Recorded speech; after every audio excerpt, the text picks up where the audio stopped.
नमस्कार दोस्तों, हमारे चैनल बुद्धा स्टोरीज में आप सबका स्वागत है। दोस्तों, आज के वीडियो में हम जानेंगे बुद्ध कौन है।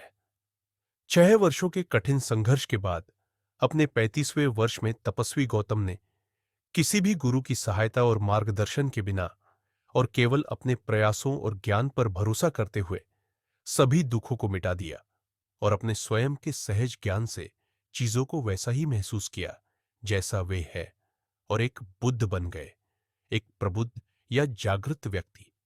उसके बाद उन्हें गौतम बुद्ध के रूप में जाना जाता था, जो अतीत में प्रकट हुए और भविष्य में प्रकट होने वाले बुद्धों की एक लंबी श्रृंखला में से एक थे। वह बुद्ध के रूप में पैदा नहीं हुए थे, बल्कि अपने प्रयासों से बुद्ध बने थे। पाली शब्द बुद्ध बुद्ध से लिया गया है, जिसका अर्थ है समझना या जागृत होना। क्योंकि उन्होंने 4 आर्य सत्यों को पूरी तरह से समझ लिया था और अज्ञानता को समाप्त कर दिया, इसलिए उन्हें बुद्ध कहा जाता है। वे न केवल सिद्धांत को समझते हैं, बल्कि दूसरों को समझाते भी हैं, इसलिए उन्हें सम्मा संबुद्ध कहा जाता है। एक पूर्णतः ज्ञानवान व्यक्ति जो उन्हें बाकी बुद्धों से अलग करता है, जो केवल सिद्धांत को समझते हैं लेकिन दूसरों को ज्ञान देने में असमर्थ होते हैं। बुद्ध एक अद्वितीय व्यक्ति थे। ऐसा व्यक्ति इस दुनिया में बहुत कम ही पैदा होता है और वह दुनिया के प्रति करुणा, लाभ और खुशी के लिए पैदा होते हैं। उन्हें अमरता दाता कहा जाता है क्योंकि वह अमरता के दाता है। उन्हें वर दो कहा जाता है क्योंकि वह शुद्धतम प्रेम, गहनतम ज्ञान और सर्वोच्च सत्य के दाता है। उन्हें धम्मसामी भी कहा जाता है क्योंकि वह धम्म सिद्धांत के स्वामी है। बुद्ध को ज्ञान प्राप्ति के लिए कोई गुरु नहीं था। बुद्ध ने खुद कहा है कि मेरा कोई गुरु नहीं है। उन्होंने अपना सांसारिक ज्ञान अपने शिक्षकों से प्राप्त किया, लेकिन उनके पास अपने अलौकिक ज्ञान के लिए कोई शिक्षक नहीं था, जिसे उन्होंने स्वयं अपने सहज ज्ञान से प्राप्त किया था। यदि उन्हें अपना ज्ञान किसी अन्य शिक्षक से या किसी और धर्म से प्राप्त हुआ होता, जिसमें उनका पालन पोषण हुआ था, तो वे स्वयं को सच्चे मार्गदर्शक नहीं कह सकते थे, क्योंकि उन्हें वह सब कुछ पता था जो जानना चाहिए था और उन्हें सर्वोच्च ज्ञान प्राप्त था।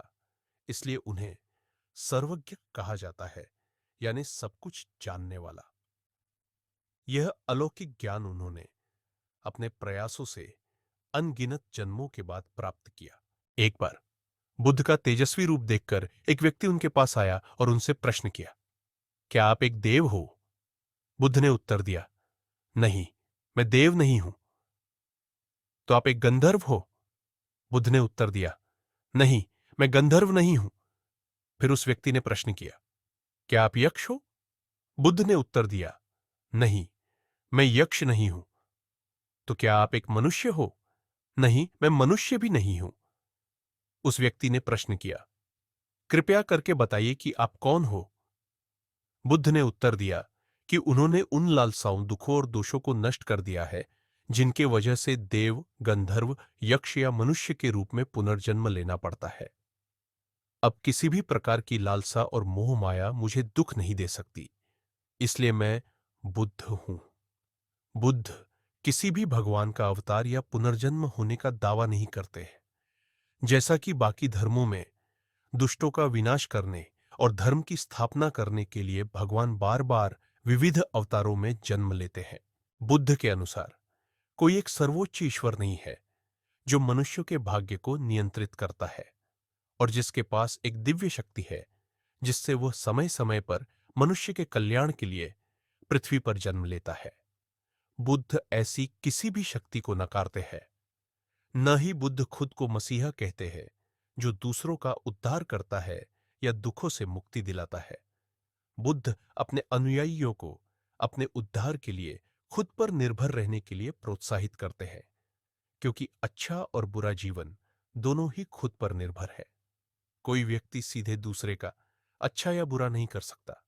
अपने अनुयायियों के साथ अपने संबंधों को स्पष्ट करते हुए और आत्मनिर्भरता और व्यक्तिगत प्रयास के महत्व पर जोर देते हुए बुद्ध स्पष्ट रूप से कहते हैं, आपको खुद प्रयास करना चाहिए।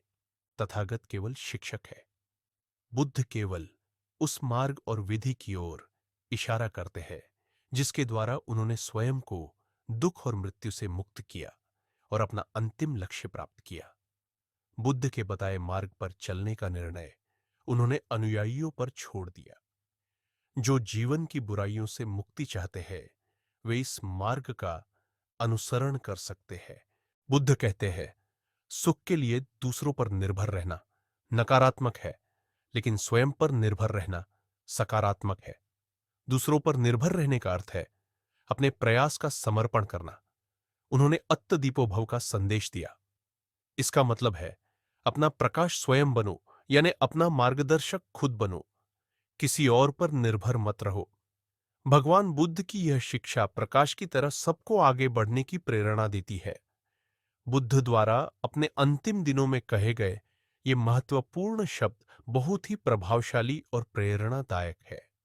इन शब्दों में बुद्ध ने अपनी संपूर्ण शिक्षाओं का सारांश प्रस्तुत किया। वे बताते हैं कि अपने लक्ष्यों को प्राप्त करने के लिए खुद के प्रयत्न महत्वपूर्ण है। अर्थहीन और काल्पनिक देवताओं के माध्यम से जीवन में भ्रामक खुशी की लालसा करना कितना निरर्थक है।